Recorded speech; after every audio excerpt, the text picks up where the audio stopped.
महाराष्ट्र में शिवसेना, कांग्रेस और एनसीपी को साथ में लाने का श्रेय जाता है शिवसेना के नेता संजय राउत जी से। लेकिन पिछले कुछ दिनों से कई सारी उथल पथल जो है सरकार को लेकर चल रही है। क्या सरकार टिकेगी, नहीं टिकेगी? सचिन वाजे प्रकरण में जिस तरीके की बदनामी ना सिर्फ मुंबई पुलिस की बल्कि महाराष्ट्र सरकार की हुई है, इस सारे सवालों के जवाब देने के लिए हमारे साथ में है शिवसेना के सांसद संजय राउत जी। संजय जी, स्वागत है आपका। क्या लग रहा है ये सब जो चल रहा है इसको लेकर? एक तरफ जो है अमित शाह और शरद पवार के बीच की मीटिंग की खबरें आती रहती है, बाद में खंडन होता है, अखबार में खबर छपती है और खुद गृह मंत्री ये कहते हैं कि सब कुछ सार्वजनिक नहीं किया जा सकता। देखिए, पहली बात जैसे आपने कहा कि उथल पुथल चल रहे, कोई उथल पुथल नहीं है। दूसरी बात सरकार के बारे में, सरकार पूरी तरह से स्थिर स्टेबल है। तीसरी बात आपने कहा वाजे वाला इशू, मुझे लगता है अभी वो नॉन इशू बन गया है। ये तीनों विषय हमारे लिए अब कोई पॉलिटिकल विषय नहीं है। अब ठीक है, अपोजिशन के जो नेता होते हैं वो ऐसे विषय उछाल देते हैं, उनका एक काम भी है, करना भी चाहिए, लेकिन अब थोड़ा ज़्यादा ही करेंगे तो लोगों का भरोसा आपके ऊपर से उठ जाता है। क्योंकि हमारे लोकतंत्र में, पार्लियामेंट्री डेमोक्रेसी में अपोजिशन का महत्व सरकार से ज़्यादा है। अपोजिशन जो होता है वो जनता की आवाज़ होती है, सरकार जनता की आवाज़ नहीं होती, इस वक्त अपोजिशन होती है। तो आपको सोच समझकर सब बातें सामने लाना चाहिए। आप झूठ कितने बार बोले? एक दो विषय में ठीक है, चलता है, हवा पतंग उड़ते हैं, बार बार पतंग नहीं उड़ते, कभी कभी पतंग काट दिए जाते हैं। अब देवेंद्र फडणवीस जी लीडर ऑफ अपोजिशन है, 5 साल मुख्यमंत्री रहे, उनको भी समझना चाहिए सरकार कैसी चलती है, कैसी चलाई जाती है। और उनको ऐसा लगता है अपोजिशन को कि इस तरह से पतंग उड़ाने से, कीचड़ उड़ाने से सरकार के ऊपर फिर एक बार बीजेपी की सरकार आ जाएगी तो भ्रम में है, इतना मैं कहूँगा। ये सरकार पूरा कार्यकाल करेगी 5 साल का, बाद में चुनाव होगा, चुनाव में जो होगा वो जनता का निर्णय। लेकिन आपको लगता है कि सचिन वाजे का पूरा प्रकरण पतंगबाजी है? नहीं, मैंने सचिन वाजे का पूरा प्रकरण पतंगबाजी नहीं कहा है। अपोजिशन ने जिस तरह से उसको रंग दिया है उसमें सच कम, पतंगबाजी ज़्यादा है। अब देखिए, पूरा मामला एनआईए की दायरे में है, राष्ट्रीय जांच एजेंसी उस पर काम कर रहे, तो हम क्यों उसके ऊपर ज़्यादा चर्चा करें? हमको अब उसके ऊपर ज़्यादा चर्चा करना ठीक नहीं है, ना अपोजिशन ना सरकार के लोग। अब एनआईए, उनके अधिकारी सक्षम है और वो कर लेंगे। हमारे लिए विषय खत्म हो गया, फाइल क्लोज है, एनआईए देख लेंगी, न्यायालय देख लेगा। लेकिन जिस तरीके से परमवीर सिंह ने आरोप लगाया कि 100 करोड़ की वसूली का, आपका भी बयान आया कि Anil Deshmukh accidental home minister. देखो, परमवीर सिंह जी मुंबई के पुलिस कमिश्नर रहे, उससे पहले ठाणा के पुलिस कमिश्नर रहे परमवीर सिंह जी, उसके बाद डायरेक्टर एंटी करप्शन रहे। तो इस पुलिस सिस्टम में बड़े बड़े पदों पर परमवीर सिंह ने काम किया है, बहुत ही काबिल अफसर है, मैं ये मानता हूँ। मैं ये नहीं कहूँगा कि परमवीर सिंह में कोई काम करने की क्षमता नहीं थी, काम किया है। अब जो सवाल परमवीर सिंह जी ने अपने लेटर में लिखा है, उनको पद से हटाने के बाद तो मामला सुप्रीम कोर्ट में गया, सुप्रीम कोर्ट ने उनकी कोई बात सुनी नहीं। हाई कोर्ट ने कहा तो आप क्या कर रहे थे? 100 करोड़ अगर आपके सामने कोई मांगता है तो आपको सबसे पहले एफआईआर लॉन्च करना चाहिए। उसका मतलब आप अपने कर्तव्य से चुके हैं, तो उसके ऊपर आपका क्या जवाब रहेगा? लेकिन आपको क्यों लग रहा है कि वो एक्सीडेंटल होम मिनिस्टर है? देखो, एक्सीडेंटल की बातें आप समझ लेनी चाहिए कि हमको अचानक एक मौका मिलता है, वो एक्सीडेंट होता है। अब नरसिंह राव जी थे, अचानक से उनको मौका मिल गया, प्राइम मिनिस्टर बन गए। देवेगौड़ा जी, मौका अचानक मिलता है, आपके ध्यान में नहीं रहता है कि मैं बनूंगा नहीं बनूंगा, अचानक जब मिलता है। हमारे जैसे लोग भी यहाँ तक पहुंचे, उसमें एक्सीडेंट्स बहुत है। तो उसमें आप उस हिसाब से मत दिखिए कि अनिल देशमुख जी को मैंने ऐसा ऐसा कहा है। एक ऐसी परिस्थिति निर्माण हो गई तो उनको राज्य का सबसे बड़े पद, मुख्यमंत्री के बाद गृह मंत्री पद पर बैठना पड़ा। ये एक्सीडेंट ही होता है, और ऐसे एक्सीडेंट बड़े बड़े नेताओं के जीवन में हमेशा होते हैं। लेकिन जिस तरीके का माहौल बना, असेंबली में मुद्दा उठा, उसी वक्त मनसुख हिरेन की हत्या होना, उसके बाद में जिस तरीके से ये प्रकरण सामने आया, 100 करोड़ की वसूली का मामला सामने आया, पिछले 1.5 महीने से यही सब चल रहा है। आपको नहीं लगता कि इसमें कहीं ना कहीं सरकार की इमेज के ऊपर भी असर हुआ? देखिए, इस प्रकार से अगर कोई कीचड़ उठाता है, उछालता है, और ठीक तरह से उसका डिफेंड नहीं किया जाता, सरकार की तरफ से अपनी भूमिका नहीं या उनकी साइड नहीं रखी जाती, तो कुछ समय तक सरकार की इमेज पर प्रश्न चिन्ह खड़ा रहता है, कुछ समय तक। लेकिन जब सरकार की तरफ से या हमारी तरफ से या पॉलिटिकल पार्टीज की तरफ से, जो आघाड़ी की जो हमारे घटक दल है, उनकी तरफ से लोग सामने आते हैं कि सच बताने के लिए, तो पूरा वो जो दाग होता है वो धुल जाता है। यहाँ भी पहले 2 दिन ठीक है, अपोजिशन लीडर ने विधानसभा में बहुत बड़ा हंगामा खड़ा किया, बहुत बड़ा एक महानाट्य खड़ा किया, सस्पेंस ड्रामा खड़ा किया, हॉरर शो खड़ा किया। लेकिन जब लोगों को पता चला इस स्टोरी में कुछ दम ही नहीं है, ये रचाई हुई बनाई हुई ये कथा है, फिल्मी कथा है, उसमें सच अलग है, सच हो सकता है, लेकिन जो लीडर ऑफ अपोजिशन बोल रहे ये सच नहीं है, तो पूरा वो नीचे आ गया, फिल्म गिर गई पहले शो पे। लेकिन जब पिछले 1.5 महीने से सब कुछ चल रहा था, जब अनिल देशमुख पे आरोप लगा, तब खुद शरद पवार डिफेंड करने आए, लेकिन इतने टाइम में हमने देखा कि सेना की ओर से कोई नहीं आया, कोई मंत्री नहीं बोला, सिर्फ आप ही सामने आए। देखिए, मैं इसलिए सामने आता हूँ, जब कोई सरकार के ऊपर कोई आरोप करता है तो मुझे लगता है मेरा कर्तव्य है, चाहे किसी भी पार्टी के मंत्री हो, क्योंकि मैं इमोशनली ये सरकार से जुड़ा हुआ हूँ। मैं हूँ, पवार साहब है या और कोई होगा। तो जब सरकार के किसी मंत्री के ऊपर, चाहे किसी भी पार्टी का हो, सरकार तो 3 पार्टी की बनी है ना, तो चाहे शिवसेना हो, एनसीपी हो या कांग्रेस हो, किसी के ऊपर भी हमला होता है तो धक्का तो सरकार को बैठता है।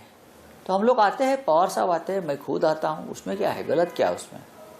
लेकिन सचिन वाजे को लेकर भी कई सारे सवाल हुए कि वो पहले शिवसेना में थे, सेना से चुनाव लड़ना भी चाहते थे, और पिछले साल ही कोविड के समय जो है उनको फिर से मुंबई पुलिस में लिया गया। आपका भी बयान आया कि आपने भी उसका विरोध किया था। मैं ये मानता हूँ कि सचिन वाजे को 17 साल के बाद फिर एक बार पुलिस सर्विस में लिया है। जब मैंने उस बारे में जानकारी ली, ये सरकार का विषय है, ये मेरा विषय नहीं है, तो एक कमेटी का गठन हुआ था उस बारे में, और उस कमेटी ने इस प्रकार के बहुत से केसेस का अध्ययन किया था, और उसके बाद सचिन वाजे के साथ और भी कुछ पुलिस अधिकारियों को सर्विस में लिया था, उसमें सचिन वाजे, इतना मैं कह सकता हूँ। सचिन वाजे मैंने पहले भी कहा था, और लोग कहते कि आप ऐसा ऐसा, मैं उनको पहचानता हूँ, उसमें क्या है। क्राइम ब्रांच का अफसर था, बहुत बार कभी आमना सामना होता है बहुत से केसेस में, तो एक he was good investigative officer, ऐसा मुझे लगा बहुत से केसेस उनके बारे में जब मैं सोचता था। फिर भी कभी कभी लगता है, क्या बोलते हैं उसको, अंदर मन में आता है कभी हमारे कि अब कंट्रोवर्शियल अफसर से हम लोग थोड़ा दूर रहना चाहिए। लेकिन सरकार को अगर लगता था उस वक्त कि सरकार ने उनकी जिम्मेदारी पूरी कर ली, उसमें मेरा क्या रोल है।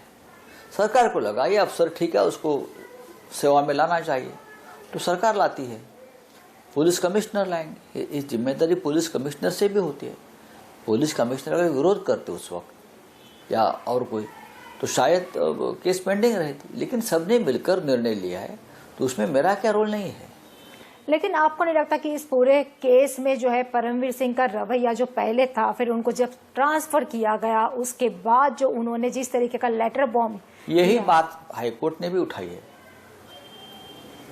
ये लेटर बॉम्ब का जो विषय है, ये लेटर बॉम्ब है या और क्या मुझे मालूम नहीं, लेकिन ये सब जो बातें सामने रखी है एक्स पुलिस कमिश्नर ने, वो तो पद से हटाने के बाद सामने रखी है।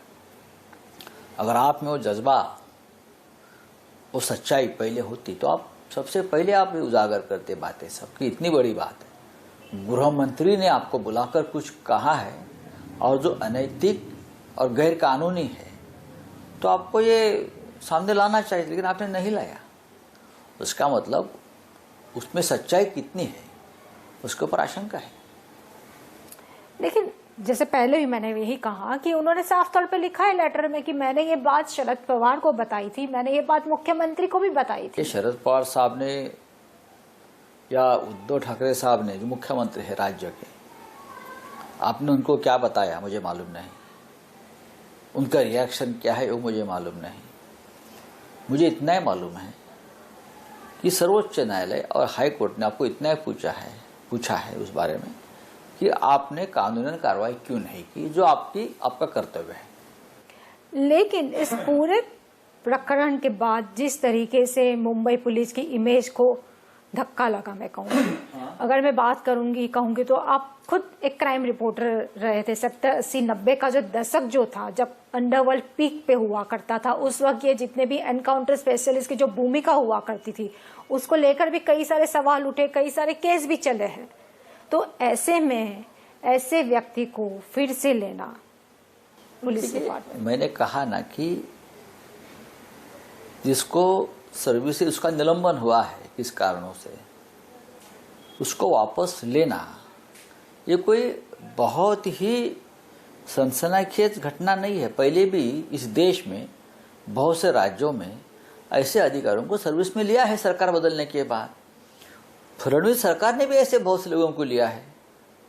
जब सरकार को लगता है कि एक व्यक्ति पर अन्याय हुआ है, ऐसा लगता है, और एक कमेटी का गठन हुआ है, उसके बाद वो कमेटी ने एक रिकमेंडेशन दिया है, उसके ऊपर निर्णय होता है। कोई एक व्यक्ति निर्णय नहीं लेती, ये सिर्फ मुख्यमंत्री का निर्णय नहीं होता या सरकार का निर्णय नहीं होता। ऐसे कामों के लिए निर्णय लेने के लिए एक कमेटी होती है और कमेटी में बहुत स्तर के अधिकारी होते हैं, तो ये निर्णय तो कमेटी का है।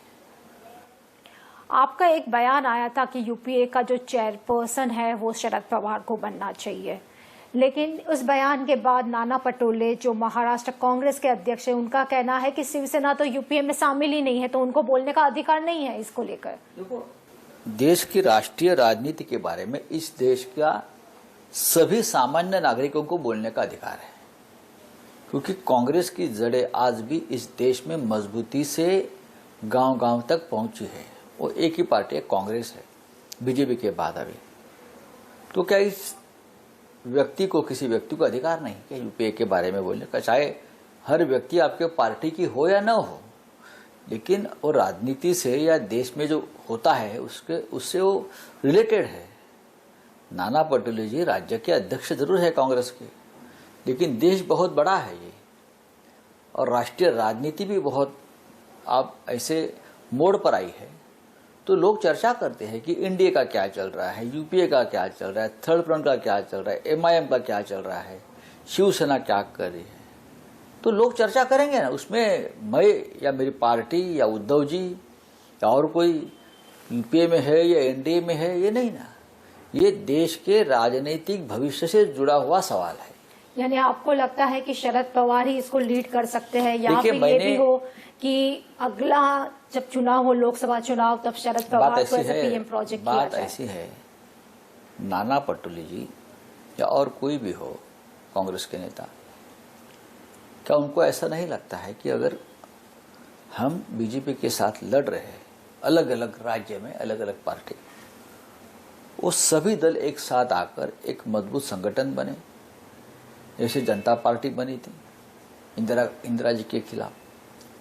ममता बनर्जी ने कल एक लेटर लिखा है सबको, इस देश के सभी विरोधी दलों के नेता को, लगभग 27 नेताओं को उसने पत्र लिखा है। उसमें यही उनकी भावना है कि जिस तरह से तानाशाही आज देश के राजनीति में चल रही है, अगर उनसे मुकाबला करना है तो हमको एक साथ आकर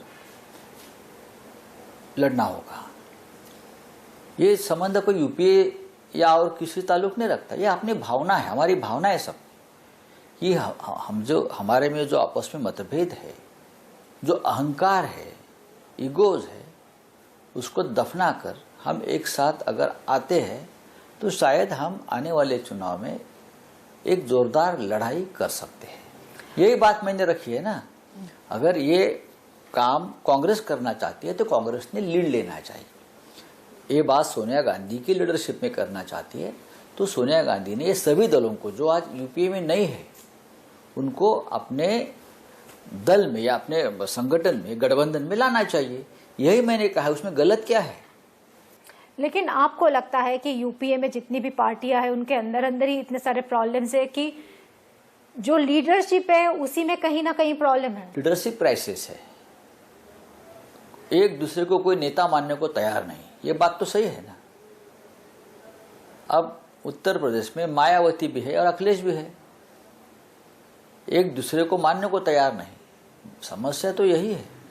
आंध्र प्रदेश में चंद्रा बाबू और जगनमोहन रेड्डी है, दोनों बड़े नेता हैं। यही बात कर्नाटक में है, यही बात झारखंड में है या हरियाणा में है। तो ये सब को एक थाली में या एक छत के नीचे बिठाने का काम अगर कोई करता है तो ये देश के ऊपर बड़ी मेहरबानी होगी। तो आपको लगता है कि पवार साहब भी उसके लिए फिट है? देखो, पवार साहब की मदद लेनी चाहिए इस काम में।